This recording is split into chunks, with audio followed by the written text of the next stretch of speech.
الحمدللہ کفی وسلام علی عبادہ الذین اصطفی اما بعد فاعوذ باللہ من الشیطان الرجیم بسم اللہ الرحمن الرحیم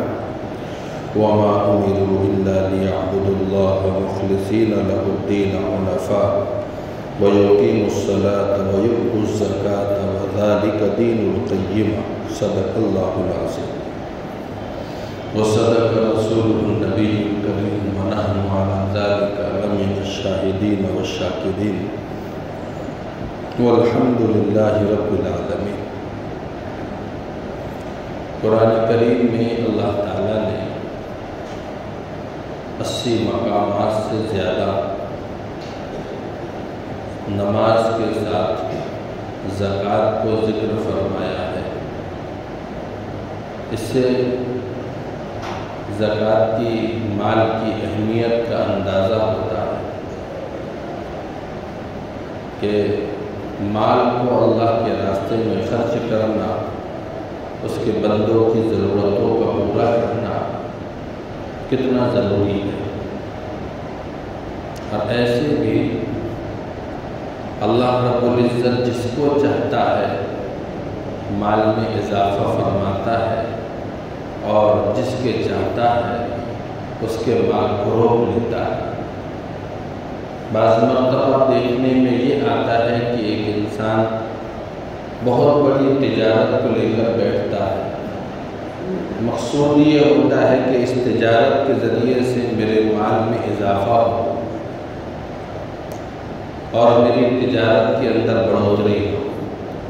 لیکن ایک بہت بڑی تجارت کو لے کر بیٹھنے والے انسان کے بارے میں اللہ رب العزت کا یہ فیصلہ ہوتا ہے کہ اس کو بڑھانا نہیں ہے، اس کو پروان چڑھانا نہیں ہے۔ تو اتنی بڑی شاپ اور اتنی بڑی دکان اور اتنی بڑی تجارت کو لے کر بھی وہ انسان قرضدار ہو جاتا ہے، مقروض ہو جاتا ہے، یہاں تک کہ اسے اپنا اس کاروبار کو بند کرنا پڑتا ہے۔ اور بعض مرتبہ ایک چھوٹی سی دکان پر بیٹھنے والے انسان کے بارے میں اللہ رب العزت کا یہ فیصلہ کہ اسے بڑھانا ہے، اسے پروان چڑھانا ہے۔ تو ایک چھوٹی سی دکان لے کر بیٹھنے والا انسان ترقی کر جاتا ہے، اور ایک دن یہ آتا ہے کہ وہ مالک نصاب بن جاتا ہے۔ اللہ رب العزت جو ہے اس کی چھوٹی سی دکان میں برکت عطا فرماتا ہے۔ اس لیے مال اللہ ہی کی عطا کے ذریعے سے انسان کو ملتا ہے۔ انسان کی اپنی صلاحیت، اپنی قوت، اپنی طاقت، اپنا ہنر، یہ سب چیزیں کام نہیں آتی۔ بعض مرتبہ دنیا میں دیکھنے میں آتا ہے کہ کہیں ایسے مقامات ہیں کہ جہاں پر ان پڑھوں کے پاس پڑھے لکھے نوکری کرتے ہیں، ان پڑھوں کے پاس وہ انگوٹھا چھاپ ہے، کچھ اسے معلوم نہیں ہے، کاروبار بلند سن پھیلا ہوا ہے، اور بڑی بڑی ڈگریوں حاصل کرنے والے لوگ اس کے کام میں ہاتھ بٹا رہے ہیں۔ تو مال اللہ کی طرف سے عطا ہے، اس کی دین ہے، لیکن ایک بات یہ بھی یاد رکھے کہ مال کا مل جانا یہ کوئی اللہ کی رضامندی کی دلیل نہیں ہے کہ مال اگر مل گیا ہے، مال میرے پاس میں ہے تو اب اللہ مجھ سے راضی ہے، اللہ مجھ سے خوش ہے، اسی لیے مجھے اتنا مال دیا گیا ہے۔ مال کا مل جانا یہ کوئی اللہ کی رضامندی کی دلیل نہیں ہے، بلکہ اللہ رب العزت نے اور نبی کریم صلی اللہ علیہ وسلم نے بھی احادیث کے اندر اس مال کے بارے میں فرمایا ہے۔ اللہ کی چاہت تو یہ ہے کہ وہ اپنے نہ ماننے والے لوگوں کو اتنا مال دینا چاہتا ہے، اتنا دینا چاہتا ہے، اتنا دینا چاہتا ہے کہ ان کی سیڑھیاں بھی چاندی کی ہو جائے، ان کی چھت بھی چاندی کی ہو جائے۔ قرآن کریم میں اللہ نے بیان کیا ہے من فضة و معادن، یعنی اے ایمان والو، اگر تمہارے ایمان سے پھسل جانے کا، تمہارے ایمان سے پیچھے ہٹ جانے کا ڈر نہیں ہوتا تو اللہ تو یہ چاہتا ہے کہ ان کے زینے بھی چاندی کے ہو جائے، ان کی چھتیں بھی چاندی کی ہو، لیکن اللہ کو تمہارے ایمان کی فکر ہے کہ تم ان کی اس دنیاوی جنت کو دیکھ کر کہیں اپنے ایمان سے پیچھے نہ ہٹ جاؤ، اپنے ایمان کا سودا نہ کرو۔ آج بہترین بنگلہ دیکھ کر منہ میں پانی آ جاتا ہے، بہترین مرسیڈیز دیکھ کر منہ میں پانی آ جاتا ہے، شاندار گاڑی ہے، شاندار مکان ہے، بہت خوش قسمت انسان ہے، دودھ میں کلیا کر رہا ہے، اس کی اس مال و دولت کی چکا چوند کو دیکھ کر جو ہے جملے انسان کیوں کستا ہے، سوچتا ہے۔ تو اللہ کہہ رہا ہے کہ اگر مجھے تمہارے ایمان سے نکل جانے کا یا ایمان کے چھوڑنے کا خطرہ نہیں ہوتا تو میری چاہت تو یہ ہے کہ میں ان کو اور دیتا، جتنا اللہ نے ان کو دیا ہے اہل ایمان کے علاوہ نون مسلموں کو اللہ کے نام کیوں نہیں ہو، حالانکہ وہ بھی تو اللہ ہی کے بندے ہیں، ایسا نہیں ہے کہ ان کو کسی اور نے بنایا ہے، وہ بھی اللہ ہی کے بندے ہیں، لیکن ہم دونوں کی زندگیوں میں فرق ہے۔ ہم اللہ کے بندے ہیں، اسی کی بندگی کرتے ہیں، اسی کی عبادت کرتے ہیں، اسی کے گن گاتے ہیں، اسی سے مدد طلب کرتے ہیں، اسی کو حاجت روا مشکل کشا تسلیم کرتے ہیں۔ دیگر جو لوگ ہیں وہ بھی اسی کے بندے ہیں، لیکن وہ عبادت کسی کی کرتے ہیں، مشکل کشا کسی کو تسلیم کرتے ہیں، حاجت روا کسی کو مانتے ہیں۔ اللہ کے علاوہ نہ جانے کتنی طاقتوں کو انہوں نے اپنا امیر و رہبر بنا دیا، اپنا بڑا اپنا خدا بنا دیا ہے۔ دونوں میں فرق ہے، دونوں اللہ کے بندے ہیں۔ جب اللہ نے ایمان والوں کی جنت کو تیار کیا ہے، مالا عین رأت ولا اذن سمعت ولا خطر قلب بشر، ایسی جنت اللہ نے بنائی ہے کہ جو کسی آنکھ نے دیکھی نہیں، کسی کان نے سنی نہیں، کسی کے دل کے اوپر اس کا وہم بھی نہیں گزرا۔ ایسی جنت اللہ نے کس کے لیے بنائی ہے؟ ان بندوں کے لیے جو اللہ پر ایمان رکھنے والے ہیں، اللہ کو ماننے والے ہیں، ان کے لیے اللہ نے ایسی جنت بنائی ہے۔ تو اس دنیا کو اللہ نے ان انسانوں کے لیے جنت بنا دیا ہے جو نہیں ماننے والے ہیں۔ تو درپردہ اللہ کا یہ کہنا ہے کہ میں نے تمہارے لیے ایک جنت کو بنا رکھا ہے جو مرنے کے بعد تمہیں ملنے والی ہے، یہ بھی تو میرے ہی ہے، پھر میں ان کے لیے دنیا کو جنت کیوں نہیں بنا دوں؟ الدنیا سجن المؤمن و جنت الکافر، یہ دنیا مومن کے لیے قید خانہ ہے اور کافر کے لیے جنت ہے، اللہ کے نبی نے فرمایا۔ تو اللہ چاہتا ہے کہ تمہارے لیے جو ایک جنت میں نے تیار ہی کر رکھی ہے، پھر میں اپنے ان بندوں کو یہ جنت کیوں نہ دوں، کیوں ان کو محروم کروں؟ اس لیے میں تو چاہتا ہوں کہ دنیا میں انہیں اتنا مال دو، اتنا مال دو، اتنا مال دو، تاکہ یہ اس کے ذریعے سے خوب دنیا کے اندر جو ہے عیش و عشرت کی زندگی گزارے، تاکہ کل کے لیے یہ جو ہے غم نہ کرے۔ اسی لیے اللہ کے نبی صلی اللہ علیہ وسلم نے فرمایا ہے ایک مومن اگر اپنے مال کی حفاظت کرتے ہوئے مر جاتا ہے تو وہ بھی شہید ہے۔ آپ سوچیں تھوڑی دیر کی نسبت کے بدلنے سے سب کچھ بدل جاتا ہے، نسبت کے بدلنے۔ حدیث میں فرمایا گیا ہے کہ جیسے کسی کے گھر میں ڈاکہ پڑ جائے، چور آ جائے اور وہ اس کے گھر میں چوری کرے، ڈاکہ ڈالے، اور گھر کا مالک اپنے مال کی حفاظت کے بچانے کے اندر مر جائے، یعنی وہ ڈاکو کا مقابلہ کرے، ڈیفینس کرے، اس کا مقابلہ کرے، بچائے، اپنے آپ کو اپنے مال کو بچا رہا ہو، اسی حالت کے اندر وہ مر جاوے، اللہ کے نبی صلی اللہ علیہ وسلم نے فرمایا کہ ڈاکوؤں سے اپنی مال کی حفاظت کرنے کے اندر جو شخص مرا ہے وہ شہید ہے۔ اب حضرات محدثین نے فرمایا ہے کہ مال کی حفاظت اور اس پر شہید ہونے کا اتنا بڑا تمغہ کس وجہ سے ہے؟ تو حضرات محدثین نے اس کا جواب دیتے ہوئے فرمایا ہے اصل میں اب اس مال کی نسبت جڑ گئی ہے ایمان سے، اس مال کی نسبت جڑی ہے ایمان سے، نسبت کے اعلیٰ ہونے کی وجہ سے اب یہ مومن کا مال ہے، ایمان والے کا مال ہے، اس لیے نسبت کے بچانے کی بنیاد پر وہ مال کی حفاظت کر رہا ہے تو اس کو اتنا اعلیٰ منصب اور مقام عطا فرمایا جائے گا۔ ادھر جو شخص کا مال ہوتا ہے وہ ایک کافر ہے، نون مسلم ہے، تو اس کی نسبت اس کے ساتھ میں ہے، اس لیے اس پر وہ مسئلہ نہیں ہے۔ تو اتنے بڑے فضائل جو ہے حدیث میں فرمائے گئے، بلکہ ایک موقع پر تو ایک صحابی دیہات کے رہنے والے اللہ کے نبی صلی اللہ علیہ وسلم کی خدمت اقدس میں آ کر کہنے لگے اللہ کے نبی مال میں بھی شر ہوتا ہے، مال میں بھی خیر ہوتا ہے۔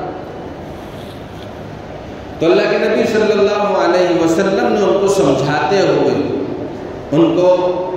آسان مثال کے اندر ان کے سامنے اس مسئلے کو واضح کرتے ہوئے فرمایا کہ دیکھو ایک جانور ہوتا ہے، اس جانور کی عادت یہ ہے کہ وہ کبھی چارہ جب جگالی کرتا ہے، چارہ کھاتا ہے تو جگالی کرتا ہے، جگالی کرے گا تو کبھی دھوپ میں کھڑا رہے گا، اس میں پیشاب پاخانہ بھی کرے گا، پھر تھوڑی دیر بعد جگالی کے بعد کھائے گا۔ تو کہا کہ یہ جانور مرے گا نہیں، وہ اپنے وقت پر مرے گا لیکن ایسے مرنے والا نہیں ہے۔ لیکن ایک جانور ہوگا کہ جو صرف کھاتے ہی رہے، جو صرف کھاتے ہی رہے، جو صرف کھاتے ہی رہے، نہ جگالی کرے اور نہ ہی جو ہے وہ پیشاب پاخانہ کرے، نہ ہی دھوپ میں جا کر کھڑا ہو، اور صرف جو ہے ہریالی کو دیکھ کر جو ہے وہ بولے کہ آج پورا کھیت صاف کرنا ہے تو اس کی کوہ پھٹ جائے گی، مطلب اس کا پیٹ پھٹ جائے گا، وہ مر جائے گا۔ کہا کہ مال بھی اسی طریقے سے ہے، اللہ رب العزت نے یہ مال عطا فرمایا ہے، اگر انسان اس مال کو کماتے ہی رہے، کماتے ہی رہے، کماتے ہی رہے، کماتے ہی رہے، اور اللہ کے راستے میں اللہ کے بندوں پر اللہ کے بتائے ہوئے مقامات کے اوپر اگر خرچ نہیں کرتا تو یہ مر جائے گا، برباد ہو جائے گا، ہلاک ہو جائے گا، دنیا اس کے دل میں اتر جائے گی اور پھر اس کے ذریعے سے وہ اپنے آپ کو ہلاک کر لے گا۔ اور ایک انسان مال کما بھی رہا ہے، اللہ کے راستے میں خرچ بھی کر رہا ہے، اللہ کے بتائے ہوئے جگہوں پر لگا بھی رہا ہے، تو یہ مال اس کے لیے ہلاکت کے بجائے اس کے لیے عزت کا، کامیابی کا ذریعہ بنے گا۔ اس لیے مال اللہ رب العزت کے مال کا کمانا، دنیا کا کمانا اور اسی طرح مالدار بننا یہ کوئی بری چیز نہیں ہے، کوئی بری چیز نہیں ہے۔ بلینائر بننا، بہت کروڑپتی انسان بننا، یہ کوئی ایمان کی بنیاد پر کوئی خراب بات نہیں ہے کہ ایک مسلمان ہو کر جو ہے مالدار بننے کی بات کر رہے ہو، ایمان والے ہو کر مالدار بننے کی بات کر رہے ہو، اور ایک ایمان والے ہو کر جو ہے مال کی دنیا میں مگن رہے ہو۔ مال بنفس ہی کمانا کوئی بری چیز نہیں ہے، لیکن جب طریقے غلط ہو جاتے ہیں تو وہ ہلاکت کا ذریعہ بن جاتا ہے۔ دیکھیے مال اگر برا ہوتا تو کیوں انفاق فی سبیل اللہ کا قرآن کریم میں حکم آتا؟ جو مالدار ہوگا وہی تو انفاق فی سبیل اللہ کرے گا، وہی تو غریبوں کو تقسیم کرے گا۔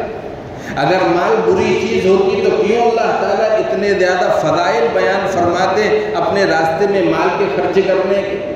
اگر مال بری چیز ہوتی تو کاہے کو مسجد و مدرسوں کے بنانے اور صدقہ جاریہ کے کاموں کے کرنے اور مسافر خانے اور دیگر چیزوں کے بنانے کی ترغیب دی جاتی؟ مال اگر بری چیز ہوتی تو کیوں اللہ تعالیٰ وہ فہرست بیان فرماتا کہ دیکھو میرے ان بندوں کو تمہیں مال لگانا، خرچ کرنا ہے۔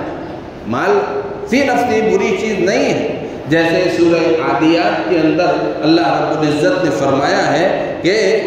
3 مقصود ہے۔ مال برا کب بنتا ہے، ہلاکت خیز کب بنتا ہے، اور مال کب انسان کو لے کر ڈوبتا ہے، اس کے بارے میں سورہ عادیات میں حضرات مفسرین نے لکھا ہے 3 وجہ ہیں۔ نمبر 1، اگر انسان کی آمدنی غلط ہو، اگر آمدنی اس کی غلط ہوتی ہے، آدمی محنت کر رہا ہے، شاپ چالو ہے، دکان لگی ہوئی ہے، آمدنی غلط ہے، اس آمدنی کے غلط ہونے کی وجہ سے جھوٹ کے ذریعے، غیبت کے ذریعے، دھوکے کے ذریعے، غلط مال کے ذریعے بتائے کچھ لے کچھ، دے کچھ، آمدنی اگر اس انسان کی غلط ہے تو یہ مال اس کے لیے ہلاکت کا ذریعہ بنے گا۔ بظاہر جو ہے وقتی طور پر جو ہے نا فائدہ ہوتا ہوا نظر آئے گا، لیکن ہلاکت، اس کے پیچھے ہلاکت چھپی ہوئی ہے۔ ایسا نہیں ہے کہ ہلاکت چھپی ہوئی نہیں ہے۔ اس لیے کہا کہ آمدنی اگر غلط ہو، نمبر 2 آمدنی اگر صحیح ہو لیکن خرچ غلط ہو۔ آمدنی صحیح ہے، حلال طریقے سے آدمی نے کمایا، بہت احتیاط کے ساتھ میں آدمی نے کمایا، لیکن اس کا خرچ غلط ہے۔ ان جگہوں پر وہ استعمال کر رہا ہے کہ جہاں پر اسے استعمال کرنا نہیں چاہیے، ان کاموں کے اندر اپنے مال کو خرچ کر رہا ہے جن کاموں کے اندر اپنا مال خرچ کرنا نہیں چاہیے، یعنی اللہ کی ممانعت ہے۔ اللہ نے منع کیا ہے ان کاموں کے اندر خرچ کرنے کا، ان کاموں میں لگانے کا۔ ہم دیکھیں جیسے فضول خرچی کی بنیاد کے اوپر اللہ کی ناکردہ حدود کے اوپر اپنے مال کا خرچ کیا جانا، کہا کہ یہ خرچ غلط ہے۔ آمدنی صحیح ہو لیکن خرچ اگر غلط ہو تو پھر وہ مال بھی کیا بن جاتا ہے؟ ہلاکت خیز بن جاتا ہے، اس کی بربادی کا ذریعہ بن جاتا ہے۔ آمدنی بھی صحیح ہو، خرچ بھی صحیح ہو، لیکن نیت غلط ہو، نیت غلط ہو۔ آدمی دے تو رہا ہے لیکن دینے کے اندر نیت یہ ہے کہ احسان مندی، تم میرے احسان رہو۔ غریب بچیوں کو پالنا تو بہت اچھی بات ہے، لیکن جہاں زکوٰۃ کا مال غریب بچیوں کو دیا جا رہا ہو وہیں پر جو ہے ان سے خواہش کے پورا کرنے کا جذبہ، مکالہ کرنے کا، یا ان کو اپنا احسان مند بنانے کا، یا اسی طرح اگر کسی غریب کی مدد کی جا رہی ہو تو اس کے احسان مندی کی وجہ سے کہ یہ میرے بارے میں اچھا گمان رکھے وغیرہ وغیرہ، اگر نیت غلط ہے تو کہا کہ یہ مال پھر اس کے لیے فائدہ بخش نہیں ہوگا، نفع بخش نہیں ہوگا، ہلاکت ہوگی۔ اس لیے مال فی نفسی خراب نہیں ہے۔ مال خراب کب ہوتا ہے؟ آمدنی کے غلط ہونے کی وجہ سے، خرچ کے غلط ہو جانے کی وجہ سے، اور نیت کے غلط ہو جانے کی وجہ سے وہ مال برباد ہو جاتا ہے، وہ مال خراب ہو جاتا ہے۔ لیکن مال اگر جو ہے انسان آمدنی بھی صحیح ہو، خرچ بھی صحیح ہو، نیت بھی صحیح ہو اور مالدار بنے، کوئی مسئلہ نہیں ہے۔ کوئی آدمی اگر بلینائر بننا چاہے تو اس میں شریعت نہیں روکتی کہ تم اتنے بڑے مالدار مت بنو۔ اللہ کے نبی صلی اللہ علیہ وسلم کے دور صحابہ میں بڑے بڑے صحابہ گزرے ہیں جو بڑے بڑے مالدار تھے۔ عبد الرحمن بن عوف رضی اللہ تعالی عنہ جب اس دنیا سے رخصت ہوئے ہیں 7 لاکھ دینار اپنے ترکے میں چھوڑ کر گئے تھے۔ 7 لاکھ 28 حویلی اپنے ترکے میں چھوڑ کر گئے تھے۔ مدینے کے اندر بہت بڑی بڑی جاگیریں اور زمینیں چھوڑ کر گئی تھی عبد الرحمن بن عوف رضی اللہ تعالی عنہ نے۔ اتنے بڑے مالدار صحابی عبد الرحمن بن عوف ہے۔ مالداری کوئی بری چیز نہیں ہے۔ اور اسی کے ساتھ ساتھ آپ دیکھیں عثمان غنی رضی اللہ تعالیٰ عنہ کتنے بڑے مالدار ہیں۔ مدینے کے اندر ایک کنواں تھا، میٹھے پانی کا کنواں، ایک کنواں تھا، وہ بھی یہودی کے ملک میں تھا۔ جب مسلمانوں کو ضرورت پڑتی تو اسی کے پاس جاتے، وہ شرارت کرتا، تاخیر کرتا۔ عثمان غنی رضی اللہ تعالیٰ عنہ کے دل میں یہ بات آئی کہ اس کنویں کو خرید کر مسلمانوں کے لیے وقف کر دیا جائے۔ عثمان غنی رضی اللہ تعالیٰ عنہ اس کنویں کی خریداری کے لیے نکلے۔ اس کی قیمت زیادہ ہو تو 2000 دینار کی ہوگی، 2000 دینار کی اس کنویں کی قیمت ہو۔ لیکن جب عثمان غنی اس یہودی کے پاس کنواں خریدنے کے لیے گئے تو اس نے قیمت لگائی 35000۔ آپ سوچو، عثمان غنی رضی اللہ تعالیٰ عنہ نے یہ بھی نہیں کہا کہ کم کر دو۔ ایک کار خیر، ایک اچھا کام کرنے جا رہے تھے، وہ اللہ کی ذات عالی پر نگاہ رکھنے والے لوگ تھے، اللہ کی ذات عالی پر کہ میں جتنا خرچ کروں گا مجھے اللہ کی طرف سے اتنا ہی دیا جائے گا۔ اس لیے بغیر چوں چرا کے ایک مرتبہ بھی عثمان غنی رضی اللہ تعالیٰ عنہ نے یہ نہیں کہا کہ کچھ کم کرو۔ اس نے 35 کہا، 35 کا بورا بھرا اور لے جا کر اس کو دیا اور پھر اس کو صاف کرایا، اور اللہ کے نبی صلی اللہ علیہ وسلم کی خدمت اقدس میں حاضر ہو کر کہنے لگے، اللہ کے نبی صلی اللہ علیہ وسلم یہ باغ میں نے خرید لیا ہے اور اب مسلمانوں کے لیے اسے وقف کرتا ہوں۔ اور آگے جو جملہ عثمان غنی رضی اللہ تعالیٰ عنہ نے فرمایا، جب کوئی انسان اپنے کسی مال کو اللہ کے لیے، اللہ کے نام پر خرچ کر دے تو اس کو پلٹ کر نہ دیکھے، اس سے فائدہ اٹھانے کے بارے میں نہ سوچیں کہ آگے بھی میرے بچے اور میں اس سے فائدہ اٹھاتا رہوں نہ۔ جب تم نے اللہ کے نام پر اسے دے دیا ہے تو اس کو بھول جائیے۔ عثمان غنی رضی اللہ تعالیٰ عنہ نے اللہ کے نبی صلی اللہ علیہ وسلم سے فرمایا، اللہ کے نبی اس پر میرا کوئی حق باقی نہیں رہا، میرا کوئی حق نہیں ہے۔ اگر میں پانی بھرنے کے لیے دیر سے آیا اور میرا نمبر اگر دیر سے لگے گا تو یہ عثمان بھی لائن میں کھڑے رہ کر اپنے نمبر کا انتظار کرے گا۔ یہ نہیں ہوگا کہ میرا ڈول جو ہے کسی کے ڈول سے پہلے کنویں کے اندر ڈالا جائے گا، میں بھی لائن میں لگ کر کھڑے رہوں گا اور پانی جو ہے تمام مسلمانوں کے اعتبار سے حاصل کروں گا۔ یہ ہوتا ہے۔ میں یہ بتانا چاہتا ہوں، صحابہ میں مفلسی تھی، لیکن جو حضرات مالدار صحابہ تھے ان کی زندگی کا یہ حال ہے۔ حضرت ابو بکر صدیق رضی اللہ عنہ بہت بڑے تاجر تھے، لیکن جب خلافت کا بوجھ آپ کے اوپر آیا، جب آپ کو امیر المومنین بنایا گیا، خلیفۃ المسلمین بنایا گیا، اس وقت باقاعدہ حضرت ابو بکر صدیق رضی اللہ تعالی عنہ نے لوگوں سے کہا، لوگوں میں بہت بڑا تاجر تھا، تمہیں معلوم ہے، میں تجارت کے ذریعے سے اپنے گھر اپنے اہل و عیال کے نان نفقے کا انتظام کیا کرتا تھا، روٹی کا انتظام کیا کرتا تھا، لیکن اب مسلمانوں کی ذمہ داری میرے کاندھوں کے اوپر ڈالی گئی ہے، اس لیے اب میں تجارت نہیں کر سکتا، اگر تم اجازت دو تو اپنی بقدر ضرورت بیت المال میں سے کچھ رزق لے لو، بیت المال میں سے کچھ رقم لے لو۔ لوگوں نے اجازت طلب کی، کہا کہ اگر تم کہو تو میں اتنی رقم لے لوں۔ عمر فاروق امیر المومنین جب تک خلیفہ نہیں بنے، وہ بھی بہت بڑے تاجر تھے، لیکن جب خلیفہ بنائے گئے تو باقاعدہ انہوں نے بھی اپنی تجارت کو چھوڑ کر لوگوں سے کہا کہ میرا یہ حال ہے، پہلے تجارت کے ذریعے سے کام کر لیا کرتا تھا، لیکن اب مسلمانوں کی ذمہ داری میرے کاندھوں پر ڈالی گئی ہے، اس بنیاد کے اوپر میں بیت المال میں سے اپنا وظیفہ لے کر اپنا گھر چلا سکتا ہوں، اگر تم اجازت دو۔ اجازت دی گئی۔ مال فی نفسہ ہی برا نہیں ہے،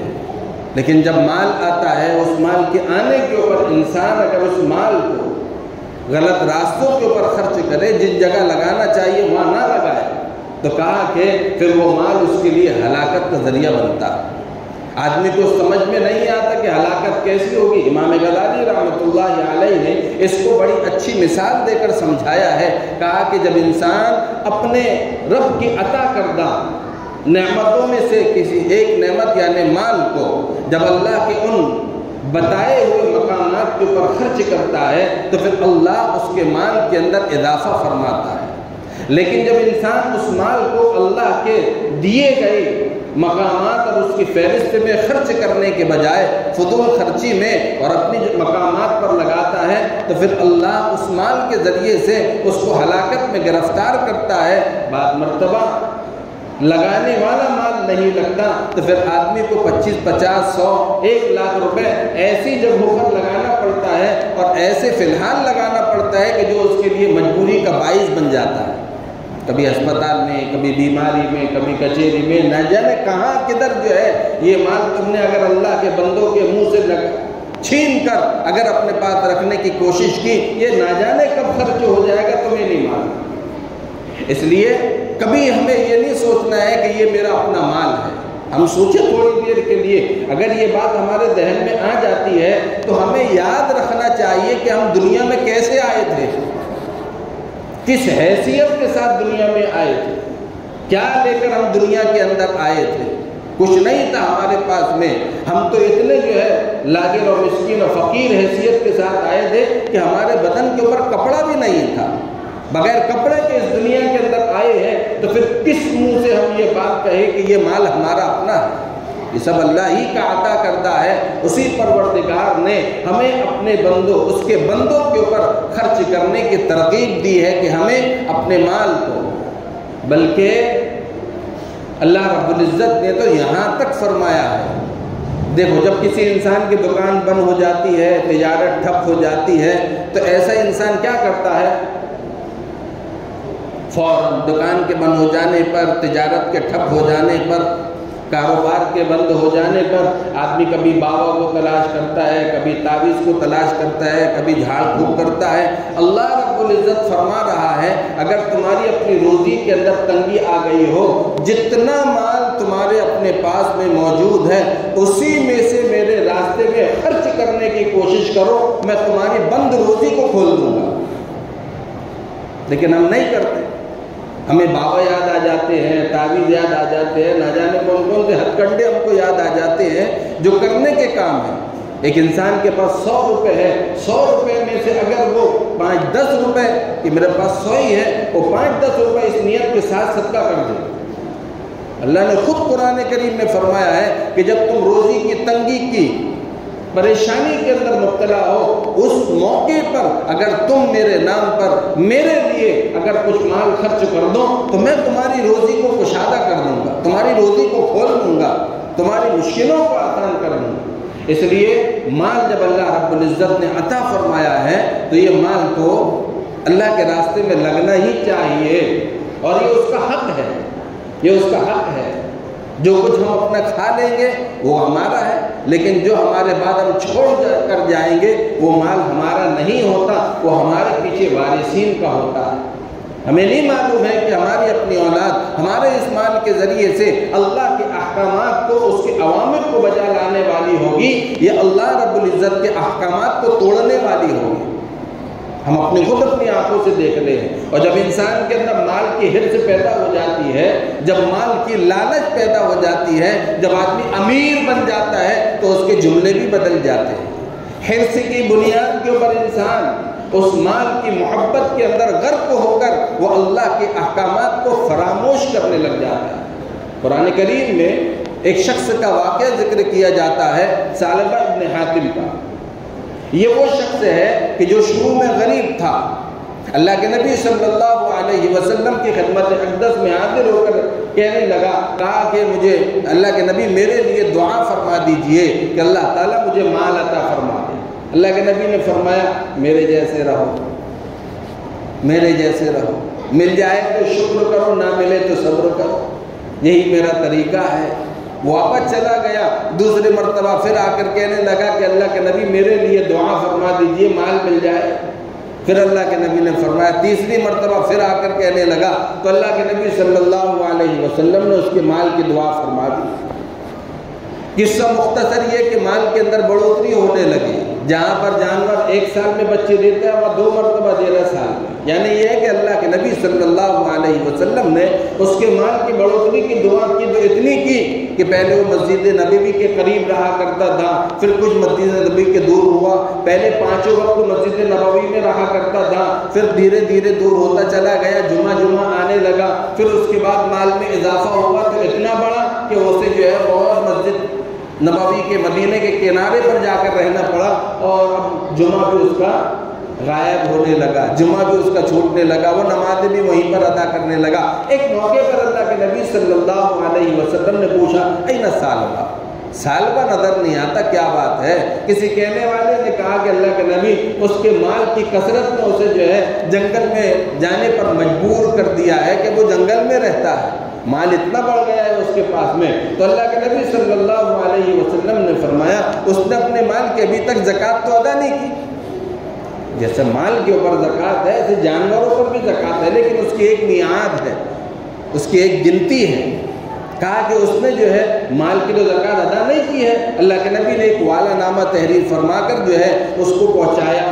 اس کے پاس میں ایک صحابی کو بھیجا، تو جب وہ اللہ کے نبی صلی اللہ علیہ وسلم کے والا نامہ کو لے کر اس کے پاس میں پہنچے اور اس کو دیا، تو دیکھو جب انسان مال کا حریص ہو جاتا ہے، لالچ اس کے قلب و جگر کے اندر اتر جاتی ہے، تو پھر ایسے ہی جملے ہوتے ہیں۔ قرآن سننے کے بعد، حدیث سننے کے بعد ایسے ہی جملے اس کی زبان سے نکلیں گے۔ یہ صرف ایک ثعلبہ کا مسئلہ نہیں ہے، ثعلبہ جیسی ذہنیت رکھنے والے آج بھی بہت سارے لوگ موجود ہیں۔ ثعلبہ نے جب اللہ کے نبی کا والا نامہ سنا تو پڑھنے کے بعد مال کے حرص نے اور مال کی لالچ نے اس کی زبان سے ایک جملہ کہلوایا، کہا کہ یہ تو ایسا لگتا ہے کہ ٹیکس ہے، اور مسلمانوں سے کون ٹیکس لیتا ہے؟ یہ نہیں دیکھ رہا ہے کہ خط کس کی طرف سے آیا ہے اور یہ مال میرے پاس میں کیسے آیا ہے، یہ نہیں دیکھ رہا ہے، بلکہ یہ ہے کہ اب مال کہا کہ یہ تو ایک ٹیکس کی مانند ہے، اور مسلمانوں سے کیسا ٹیکس؟ کہا کہ اللہ کے بندے یہ دیکھ تو لے کہ یہ فرمان کس کا ہے؟ اللہ کے نبی صلی اللہ علیہ وسلم نے تیرے پاس بھیجا ہے۔ کہا کہ نہیں، یہ وہ جو ثعلبہ تھا، آج بھی ایسی ذہنیت رکھنے والے لوگ موجود ہیں جو سمجھتے ہیں کہ مال میری اپنی ملکیت ہے، میری اپنی محنت، میری اپنی قوت بازو، میری اپنی صلاحیت، میری اپنی طاقت کے ذریعے کمایا ہے، اس لیے کیا مطلب ہے زکوٰۃ کا، تھوڑا بہت دے کے چھٹا کر دو۔ یاد رکھو میرے عزیزو، جو رب دینا جانتا ہے وہ لینا بھی جانتا ہے، اور جب مال کا بغض اور مال کا حرص جب انسان کے دل کے اندر پیدا ہو جاتا ہے نا، یہ بہت بڑا ہلاکت کا ذریعہ ہوتا ہے۔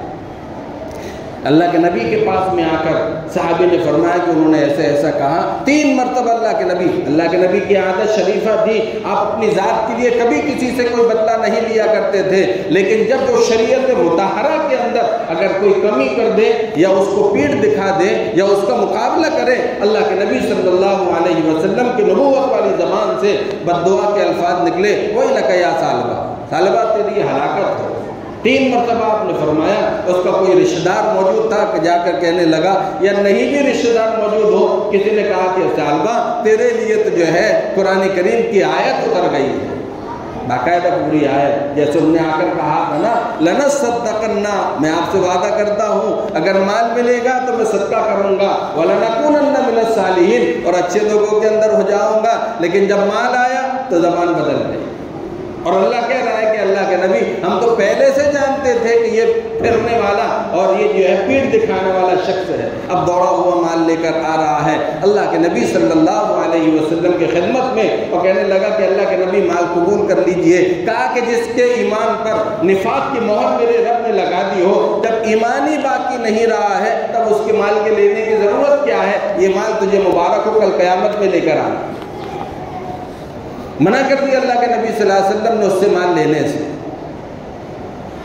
ابوبکر صدیق کی خدمت میں آیا آپ کے زمانے میں، اب ابوبکر صدیق نے فرمایا جب نبی کریم صلی اللہ علیہ وسلم نے اس مال کو نہیں لیا تو میں کون ہوتا ہوں تیرا مال لینے والا، لے جائے اس کو،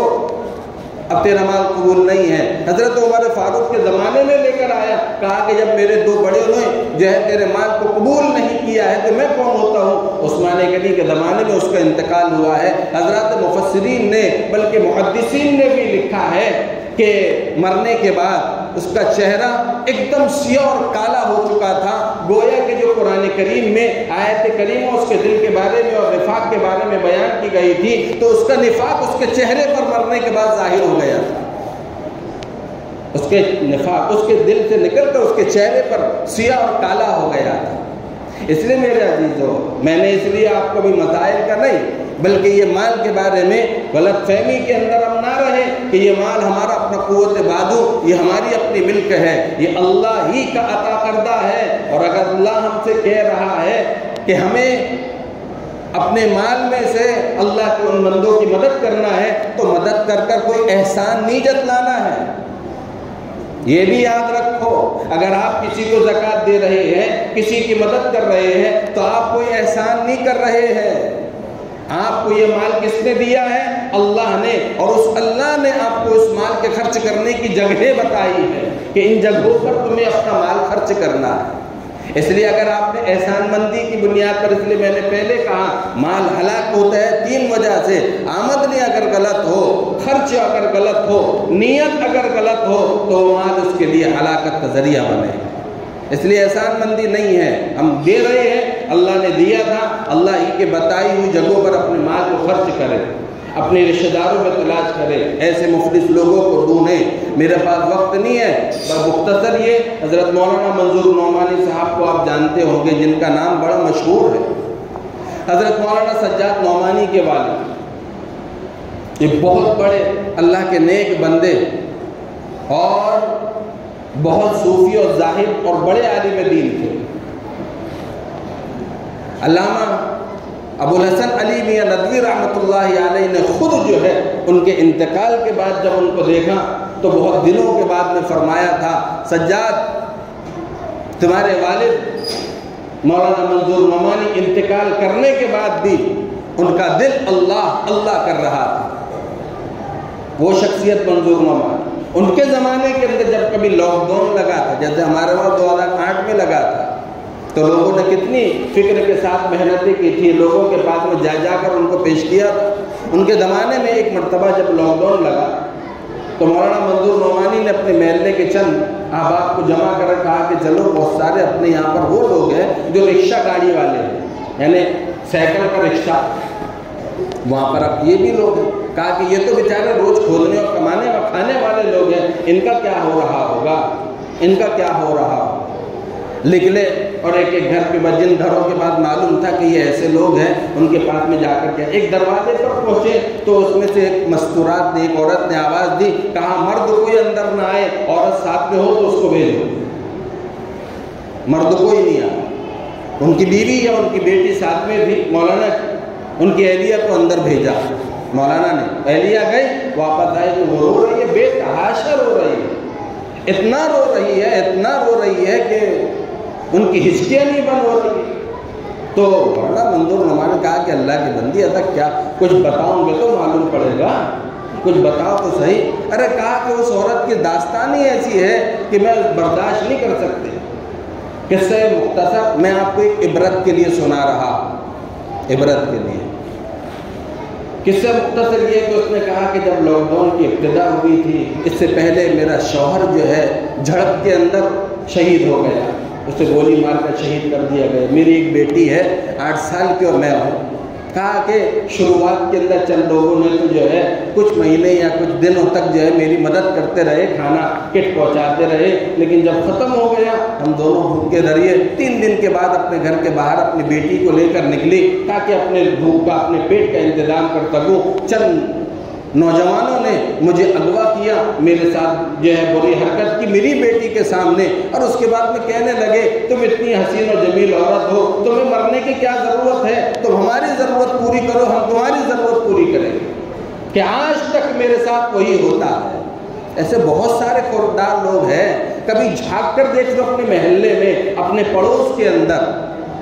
اس لیے مال اللہ نے دیا ہے، کبھی احسان مت جتلانا کہ ہم یہ مال ہمارے پڑوس میں، ہمارے رشتہ داروں میں، ہمارے عزیزوں میں دے رہے ہیں، وہ ہمارے احسان مند رہیں گے۔ اگر اس نیت کے ساتھ میں دیں تو تمہارا مال تمہیں مبارک ہو، اللہ تمہاری جگہ ایسے لوگوں کو کھڑا کر دے گا جن کے پاس نہیں ہوگا لیکن ان کے پاس دل بہت ہوگا۔ اس لیے میرے بھائیوں، میں نے آپ کو کوئی مسائل ذکر نہیں فرمائے، مسائل اکثر جو علماء سے پوچھیے، ان کے پاس جا کر بیٹھیے۔ میں تو صرف یہ آپ سے کہنا چاہتا ہوں کہ مال اللہ کی عطا کردہ نعمت ہے، اسی پروردگار نے اس مال کے خرچ کرنے کی جگہیں ہم کو بتائی ہے، ان جگہوں پر اپنے مال کو خرچ کرے۔ اللہ عمل کی توفیق۔